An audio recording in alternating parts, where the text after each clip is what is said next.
Hey, hello. Here we are. Here we are with our final part to this wonderful conversation. I'm enjoying the feedback I'm getting and the insight that is being shared. Um, you see me, I'm pre-recording this, but however, I know it's going to be some good stuff being shared. You know what? Write it the way you want to see it. Write it the way someone would say it about you. We talked about that in part 3 about how it is important to how you see your life, how you want your life to feel. And you do it in business, you do it in whatever you put your talents to, you do it in life.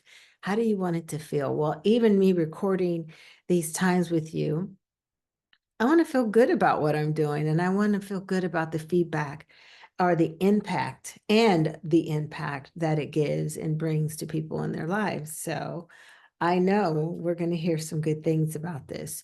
So now we're at the point where we've talked about the power of treating your life as a business in some sense. And I keep saying, and I will say it again, it's not about you being so um, authoritative, so rigid.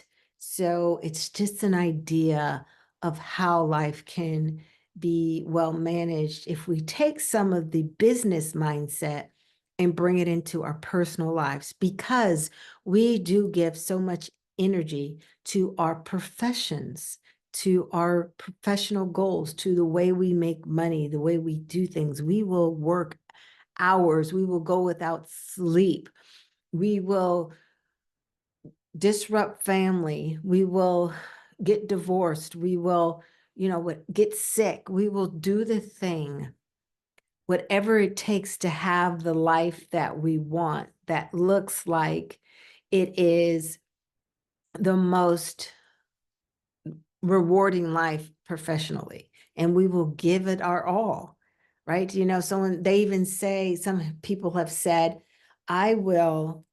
if I stop working, I will die. Have you ever heard that? If I stop working, I will die. I have not heard, if I stop loving my family, I will die. Maybe it's been there.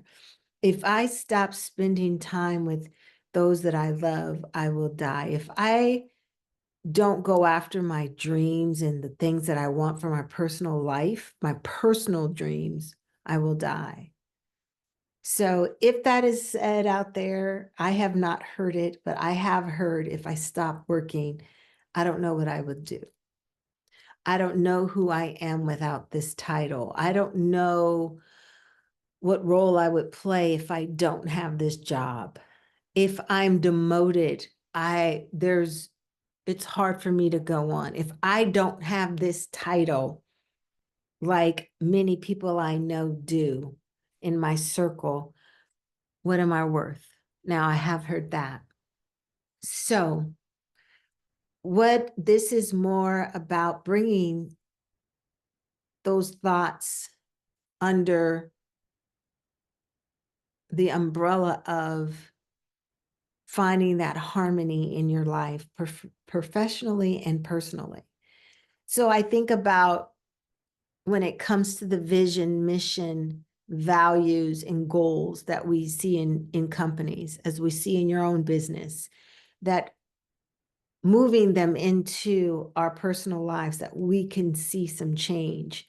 And I've experienced that often, if when we find that harmony, you call it work-life balance, possibly, I call it harmony with your profession and your personal life. I've witnessed many high position owners uh, do everything they can for their profession, and their family suffers. I've seen that. And so with working with clients, it is a goal to find that harmony. If that's what they come to realize, that's what's missing. Um, your peace of mind personally, what can fuel you professionally. It can take you higher professionally. And all the arguments, possibly, of the disagreements with family friends and not showing up or whatever is happening because of your commitments can change.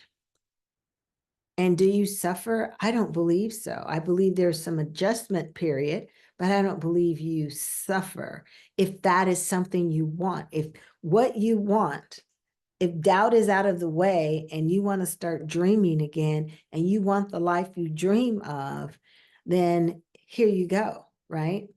So I think about an opportunity that was given to me with a client, and I'm going to use the name Jessica. And you don't know if it's a client or a mixture of all my clients. But Jessica is a female entrepreneur, and she is looking to find a way to stop feeling overwhelmed, to lower how busy she is, her time commitment to her job, her time commitment to the research she has to do for her job as she owns a marketing agency.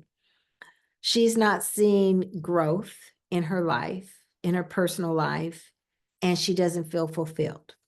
So she's struggling with work-life harmony. So with that, she has found that she's often sacrificing her life, her personal life, for the success of her business. And she just doesn't want it anymore. Now, I have to say, it didn't start out of understanding that that's what was needed and that what was missing. But during our time of working together, and she was able to hear herself and see that, hey, that could be it. I'm missing out. I'm sacrificing too much and I'm struggling to maintain it. And is that something you can help me with?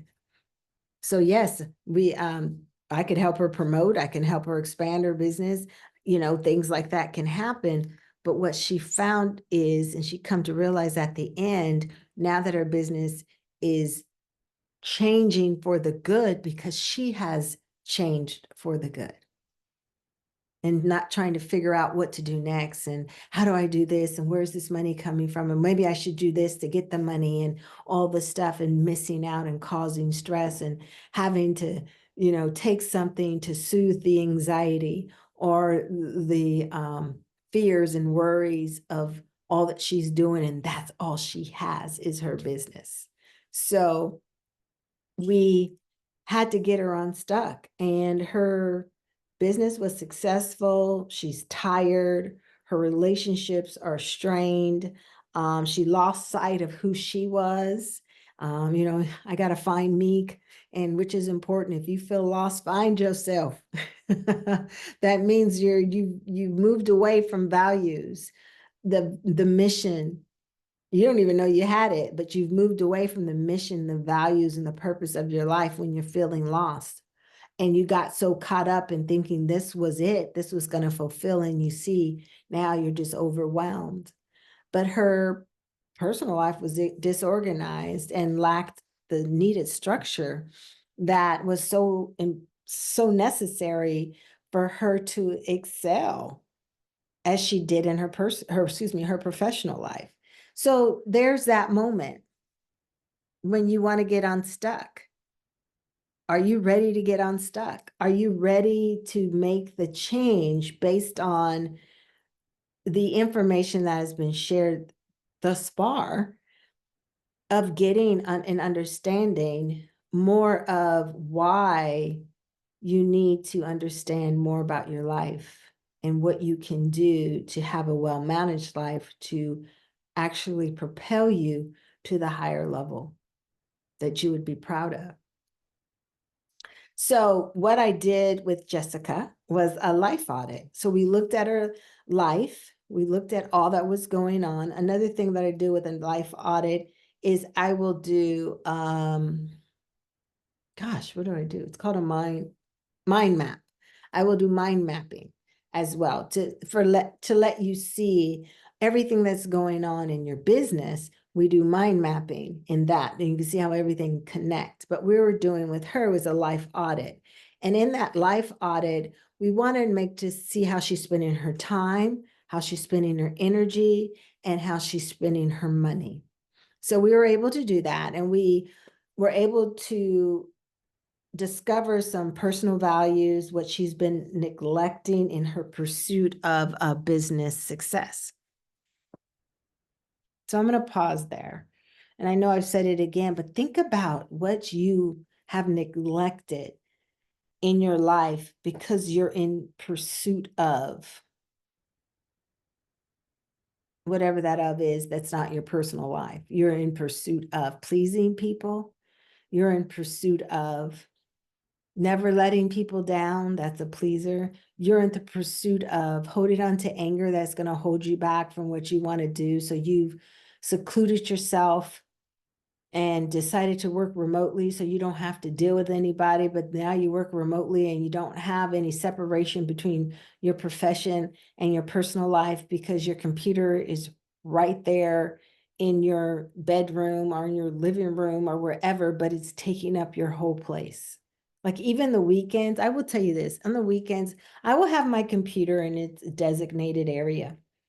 But there's times where I need to, I want to, if I don't have clients on the weekend, every so often I'll have clients on a Saturday, but I will put everything away so I don't have to see it, just so I can separate what I see when I walk in or walk around. I don't want to see that because there is more to life than my lovely business. As much as I am happy that it's growing and it's successful. I have to make sure that even if I'm not doing anything, I'm watching TV or just kicking it, I don't need to look at my computer. I don't need to think about business because I'm no good if I go back to work, to my clients, to an organization, and I'm worn out because I've spent 7 days on my business. And I know we hear that, spend all this time on it. And then when you come out, you can enjoy. Now, if you can do that and you really can come out and find that harmony again, I am all for it. But most of the time, we get stuck and we're continually just working on the business. My hours, my days of work that I try my best to hold true to is Tuesday, Wednesday, and Thursday. There is some Saturdays. Mondays, creative, getting things together, creativity, doing things, podcasts, things like that, which can still be work, but it's not my clients, not an organization. Fridays is, hey, I can have a long weekend, which goes into the Sunday, Monday too, so I can have a 4-day weekend. So that is something that was always a very non-negotiable for me, that I wanted to work towards having that 3 days on, 4 days off. So with Jessica, we went ahead and we created a vision statement for her life, and which is, like very similar to a business, the vision statement. Remember, we need that. We need to know where we're going, what we want to do, the time we want to do it, how long it's going to take us to do it. But she wanted a personal life, not just to have a rich business, but she wanted a rich personal life. She wanted strong relationships, and she wanted time to rest, time to enjoy, time to eat without being rushed, time to just be with people, time to just be with herself. So her mission became to find a harmony in her life and have it to where her business served her personal goals. Her business served her personal goals. Isn't that cool? To want your business or your profession to serve your personal goals. Many of us, many go to work just to pay the bills. That's not about serving your personal goals, the things that you want to do with your talents, the things you want to do with your time, the things you want to do with your energy.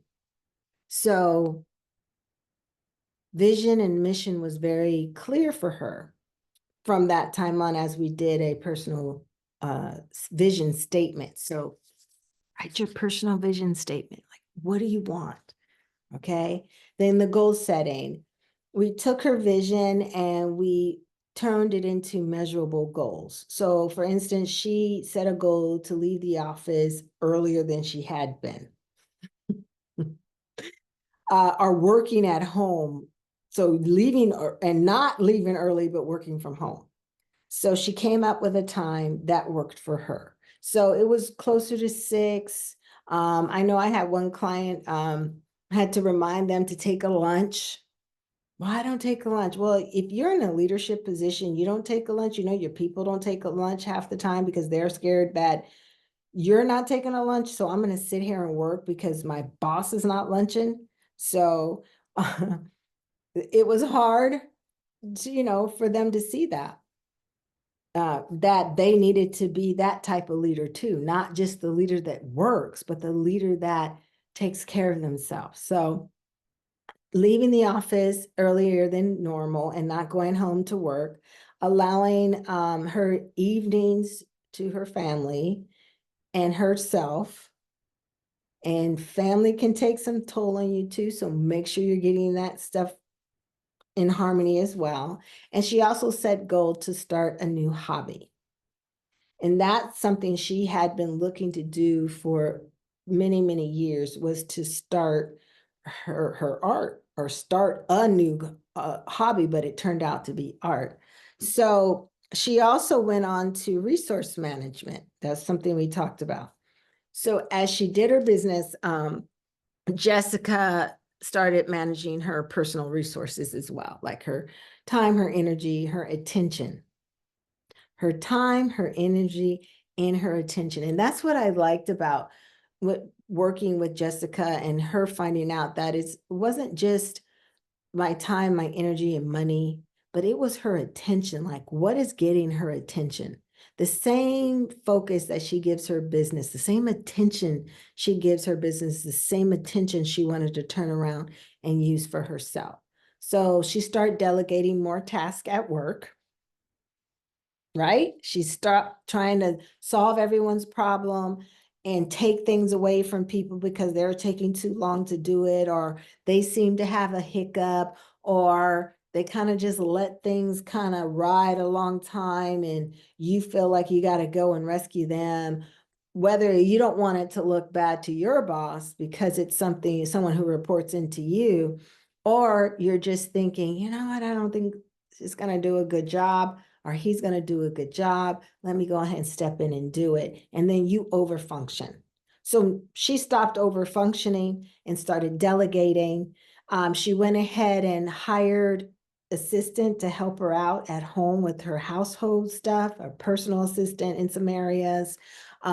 We talked about this with the house cleaning, someone to, well, now we can order groceries. So ordering groceries and not necessarily going to the store itself, but having something on rotation. You can tell Alexa to order for you when things run out, and that stuff will be at the door. All right. And also freeing up her time, just what made her happy.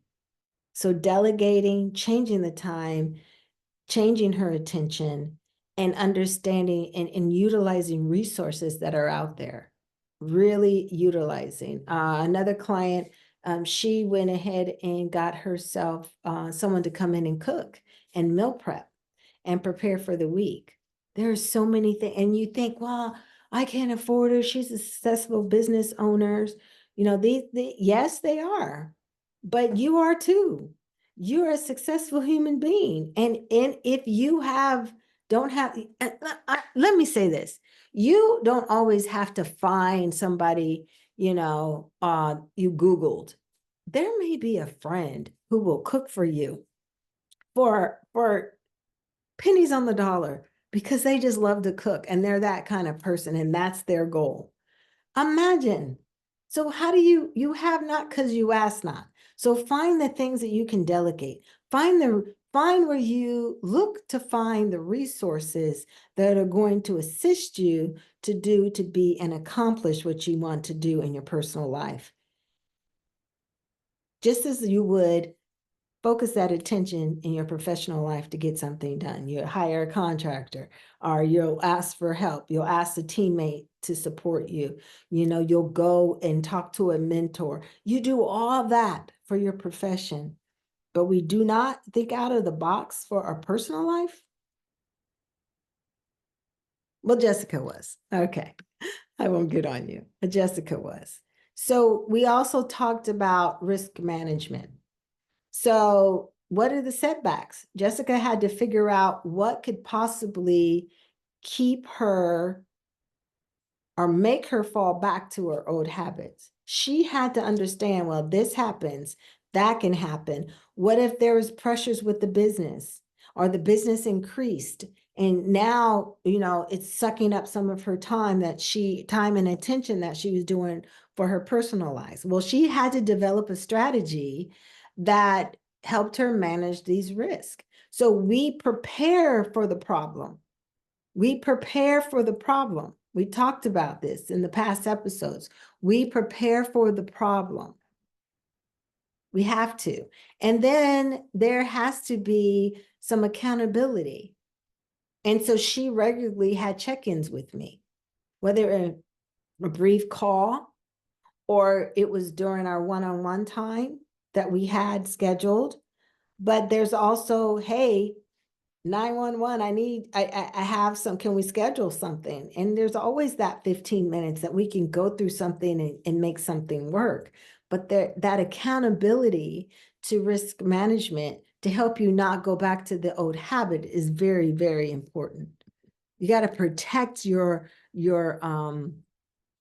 got to protect, I'm trying to think of something that rhymes with a P. You got to protect what you're moving forward in, what your goal is to achieve. You got to protect that.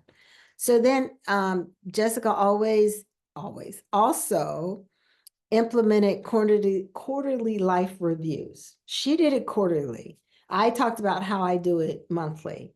But similar to her business, she wanted to kind of do them but at the same time so she can see how they kind of work together or working against each other. So that was her way of evaluating the progress. And she would adjust her goals as she saw fit and necessary. And then she would also, this is it, celebrate her successes, celebrate her wins, even if they're small, even if they're small, even if it was sometimes taking a 10-minute nap in the middle of the day, because that's something she said she wanted to do. So within 6 months with this, Jessica started seeing improvements all the way around. Her business continued to succeed.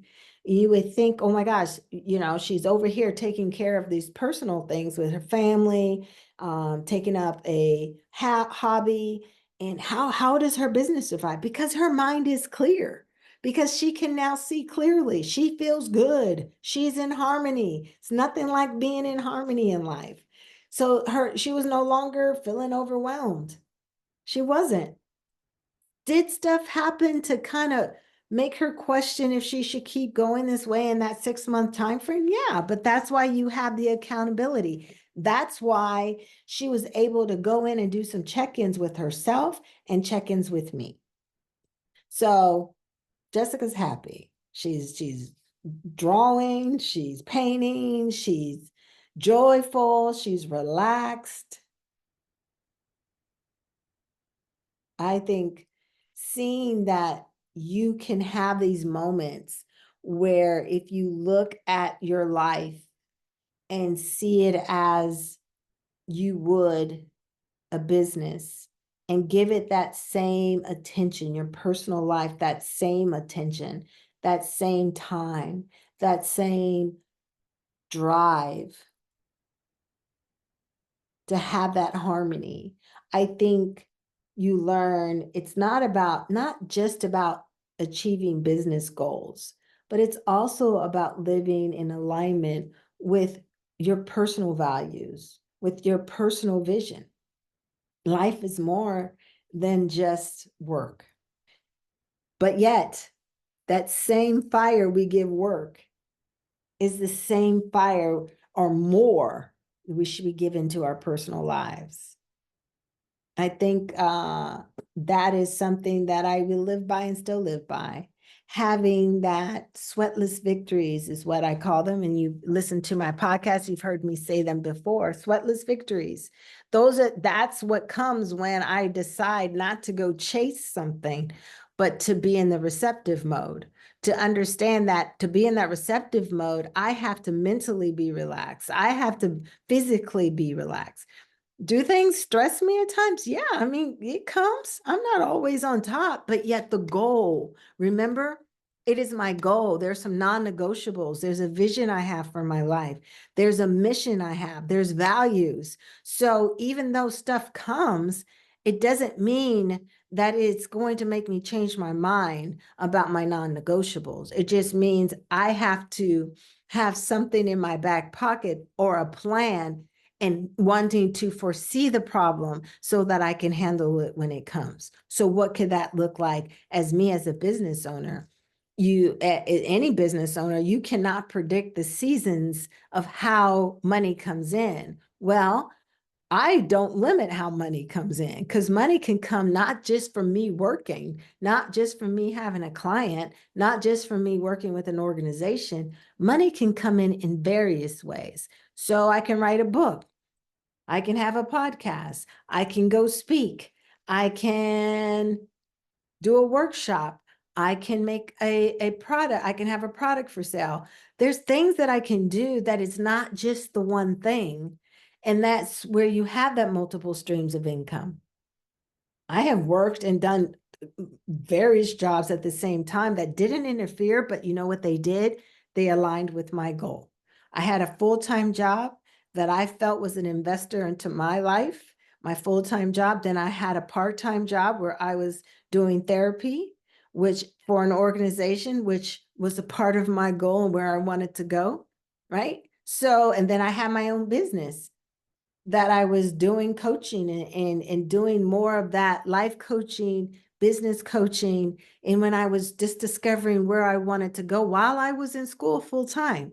So things that I did, was it hard and stressful? Did I ever want to give up? No, but I did fire some jobs. I did move and things that, jobs just, there was nowhere else for me to go. And so I ended up, moving on to the next thing that was on the part of my goal, those milestones, those achievements that I wanted to see marked off. And so things would move off and things would come in that pushed me even further. But it was not just one thing that was happening at one time that I felt I had to control that, all of them. I was able to be in control because I was in control of myself. I spent time with me. I spent time with my family. I spent time girding myself up for what could happen, would possibly happen, but knowing that everything works out for me. Everything works out for me. So if it looked crazy, I still believed everything worked out for me. Even if it was in a relationship, it just gets better and better. If we don't work, it just gets better, and looking at, not that I look for better, it's just that you can't be concerned about what happens if it doesn't work, because there's always something good happening in your life. Always something good. And I don't know who needed to hear that, but always something good is happening in your life. All right. That's it. That's part of completion of the business of living and how you can profit from having a well-managed life. This is Dr. Carla Michelle. I thank you for your time. I thank you for your energy. Please share with someone, share this link, share this podcast, share this YouTube link, and I will see you the next time on the S.T.R.O.N.G Network. Thank you. Take care of yourself and reach out to me at hello@drcarlainc, or you can find me at drcarlainc.com or on LinkedIn, Dr. Carla Michelle. All right. Take care.